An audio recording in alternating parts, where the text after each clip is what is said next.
Se pensas que as ideas poden xurdir en calquera lugar, que a natureza ten dereito a convivir coa tecnoloxía, coa innovación, que podemos crecer mellorando a calidade de vida. Se pensas que a túa idea de futuro está no rural, entón estás na nosa liña. Liña de axudas a proxectos dinamizadores do rural. Agader, Consellería do Medio Rural.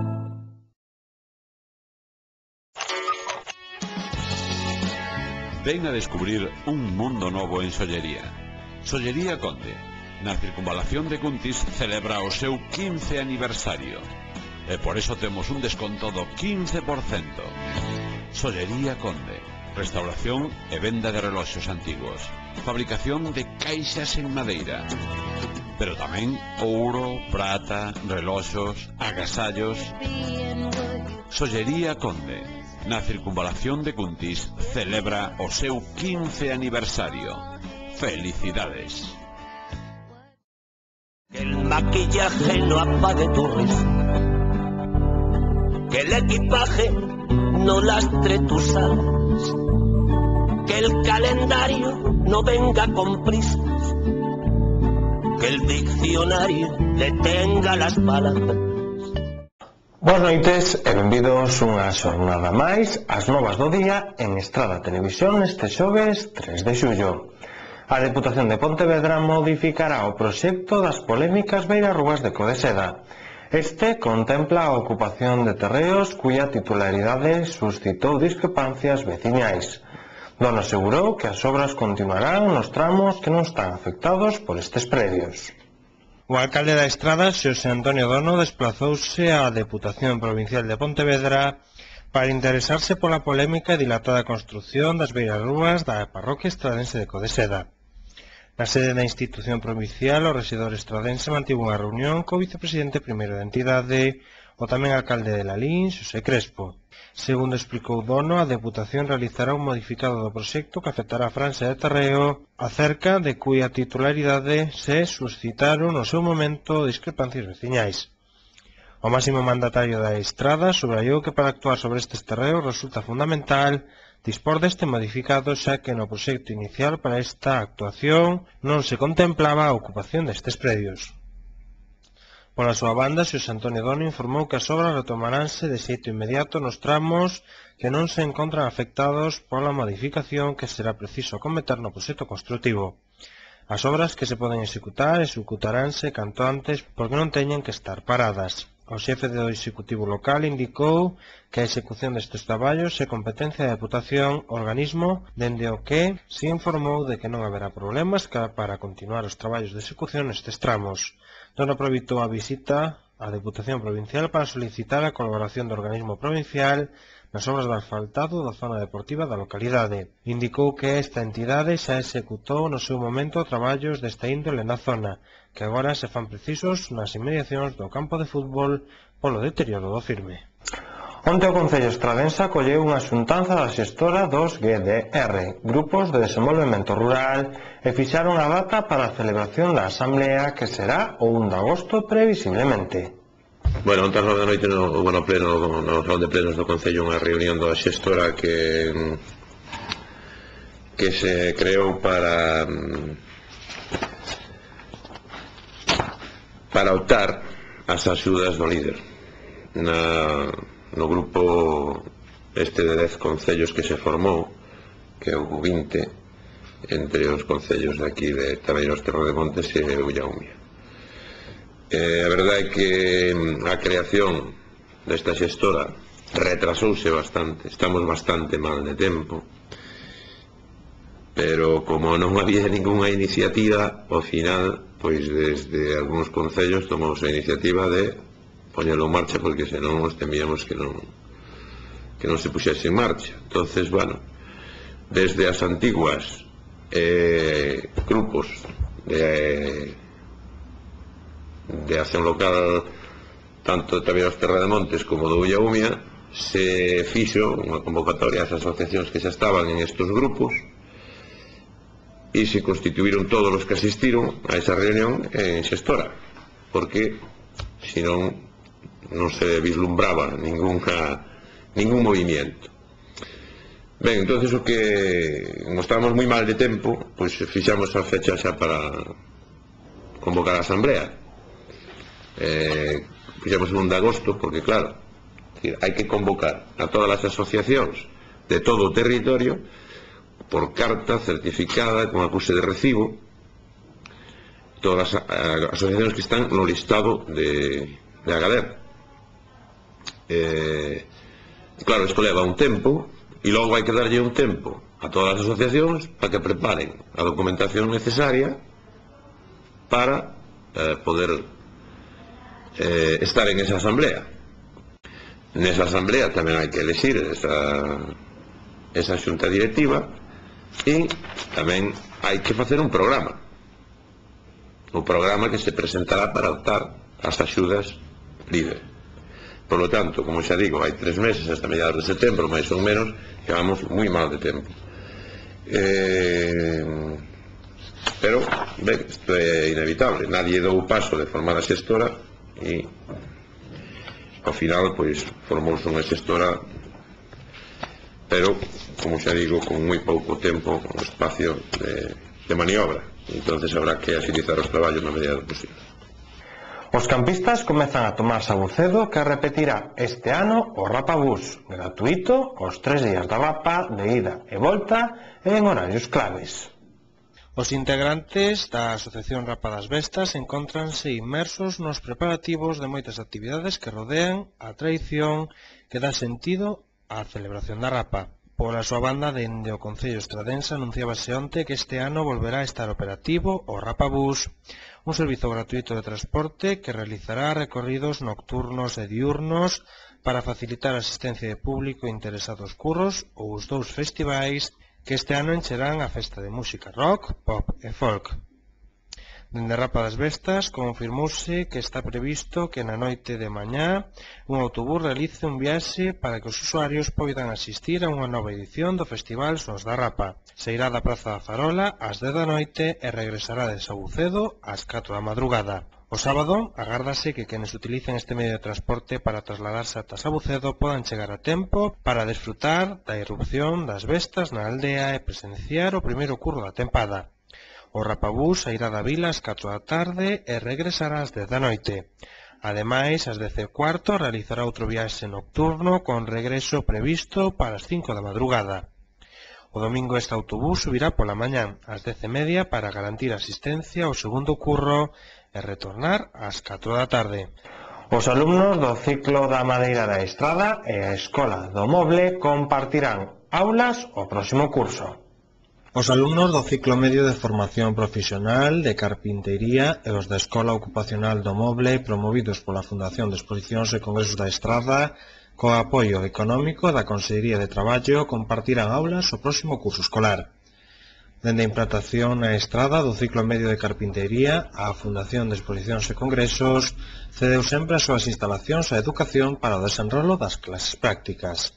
No mesmo recinto teñen lugar ademais as clases dos cursos das distintas especialidades da Escola do Moble, como son carpintería, ebanistería ou tapicería, por exemplo.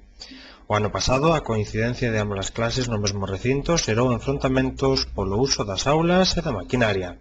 Este ano, ambos os grupos terán que volver a compartir instalacións dende o 25 de setembro ata finais de novembro. Non obstante, as Consellerías de Educación e Traballo alcanzaron un acordo para compartir instalacións mentras Educación non construa un taller propio para o ciclo de FP. As clases teóricas trasladaránse a outras aulas para optimizar o uso dos talleres. Para o curso 2009-2010, Educación prevé a construción dun taller para o ciclo de carpintería dentro do recinto do IES Antón Losada, na zona que se encontra actualmente o vello gimnasio que será derrubado. Antes de seguir con máis novas, tempo para a publicidade. Que el calendario no venga con prisas, que el diccionario detenga las palabras.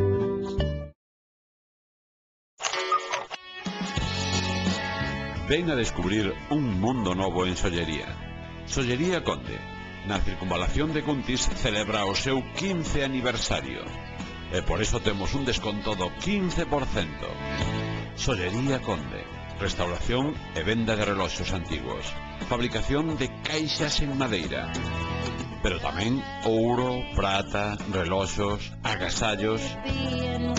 Sollería Conde, na circunvalación de Cuntis, celebra o seu 15 aniversario. Felicidades!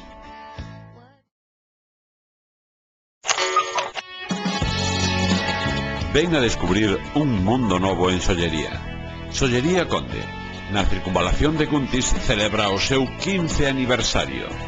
E por eso temos un desconto do 15%.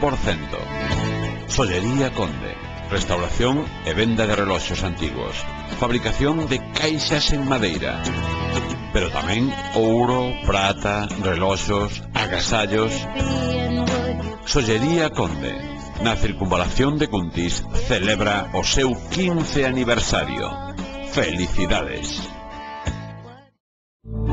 Que el calendario no venga con prisas, que el diccionario detenga las palabras. Toedo acolle unha mostra sobre o feísmo na comunidade galega. 15 dibuixantes cunha longa trayectoria profesional recurren ao humor gráfico e á ilustración para chegar ao polémico tema. O Centro Comarcal de Taberos Terra de Montes albergas desde onte ata o próximo 16 de xullo a exposición titulada Feísmo Ilustrado, na que 15 autores galegos reflexionan sobre a problemática do feísmo en Galicia. Esta mostra, promovida pola Sociedade para o Desenvolvemento Comarcal de Galicia e pola Consellería de Vivenda e Solo, consta dun conxunto de ilustracións realizadas por debuxantes cunha longa trayectoria profesional como Jacobo Fernández, Forges, Leandro, Xan López Domínguez, Xaquín Marín, Miguel Robledo, Kiko da Silva, Alberto Vázquez, Óscar Villán, Xosé Lois, Pinto e Chinto, Miguel Anxo Prado, Ciro López, Fran Jaraba e Ángeles Ferrer. Estos autores recurren ao humor gráfico e a ilustración para facerse o polémico tema do feísmo da comunidade galega. A exposición estará aberta ao público en horario de 10 a 2:30, de 4:30 a 7:30, de luns a venres, e os sábados pola mañá entre as 10 e as 2. O deseñador Martín Azúa impartirá un taller sobre artesanía e deseño na Fundación María Martínez, emprazada en Callobre. A Fundación Martínez Otero e a Fundación Centro Galego de Artesanía e de Deseño ultiman estes días os preparativos do taller titulado A tradición reformulada, o valor da artesanía no desenvolvemento do produto contemporáneo. Este evento, que terá lugar os días 10, 11 e 12 de xullo na sede da Fundación María Martínez, situada en Callobre, será impartido polo coñecido diseñador Martín Azúa en colaboración do artesán Carlos Fontales e dos membros do Estudo Creativo Galego Celintros Metro Cadrado. Este taller, no que se analizará a realización entre artesanía e deseño, creará novos obxetos basados na interacción entre as dúas disciplinas. Está dirixido principalmente a persoas creativas de diferentes ámbitos como o deseño, a arquitectura ou a artesanía. A Fundación Centro Galego de Artesanía e do Deseño concede 10 becas dirixidas a artesáns para a participación no proxecto. Entramos agora no apartado deportivo. O estradense logra renovar a Checho, Vicente, Manuti e Brais. O equipo iniciará a pretemporada o próximo día 28 cos xuvenís Santi, Yupe, Miquel e Javier. Os coadestradores esperan reforzar o centro da defensa e a punta do ataque. A marxe de cuestións extradeportivas, o estradense regresará ao traballo o próximo día 28. Os coadestradores Juan Manuel Campos Pencho e Manuel Blanco faránse cargo por segunda tempada consecutiva dun equipo aínda por conformar. Tras as fichaxes de Fafú e José Ramón, a directiva deu os primeiros pasos na renovación do plantel. Dende a directiva do estradense anunciouse onte a continuidade no equipo de Brais, Checho, Vicente e Manuti. Nos próximos días esperan reunirse os dirixentes do clube co resto do plantel para tratar a súa renovación. Polo momento, o único xogador que non aceptou a oferta do estradense é o lateral Chenel. O xogador pediu un tempo para pensar as súas opcións unha vez coñecida a restrictiva política de salarios que pensa instaurar o dirixente. Neste senso, Blanco explicou que o seu objetivo é crear un proxecto realista no que teñan importancia os xogadores estradenses e no que ninguén teña a categoría de galáctico. O técnico recoñece que neste grupo intentarán corrixir erros que se veñen arrastrando nos últimos anos, como é o feito de baixar os brazos cando as cousas se torcen. Dende o equipo técnico tamén se anunciou que na pretempada estarán presentes os xogadores saídos do filial Santi, Yupe, Miquel e Javier. En canto a incorporacións, agardan finchar a un central que cubra o sitio de Guti e un dianteiro, un posto no que só contan con Unai. No plano institucional, o presidente da entidade, Antonio Iglesias, opta por non valorar a asamblea de socios que tivo lugar o pasado luns e que se tivo que suspender antes de empezar. Dende o clube explicouse que nos próximos días realizará un comunicado ao respecto no que se detallará a data da próxima asamblea. Neste senso, adiantouse que a reunión podría retrasarse ata finais de mes, coincidindo co inicio dos adestramentos de equipo. Igualmente, dende a directiva, quíxose deixar claro que en dita reunión non poderán estar presentes ningunha persoa que non sexe socio do estradense e que non o atestigue presentando o seu carné de abonado. Ata aquí as novas do día en Estrada Televisión este xoves 3 de xullo. Grazas pola súa compaña, saúdos e de Cabañá. Que el maquillaje no apague tu risa, que el equipaje no lastre tus alas, que el calendario no venga con prisas, que el diccionario detenga las palabras. Ven a descubrir un mundo novo en Sollería. Sollería Conde, na circunvalación de Cuntis, celebra o seu 15 aniversario. E por eso temos un desconto do 15%. Sollería Conde, restauración e venda de reloxos antigos, fabricación de caixas en madeira, pero tamén ouro, prata, reloxos, agasallos. Sollería Conde, na circunvalación de Cuntis, celebra o seu 15 aniversario. Felicidades!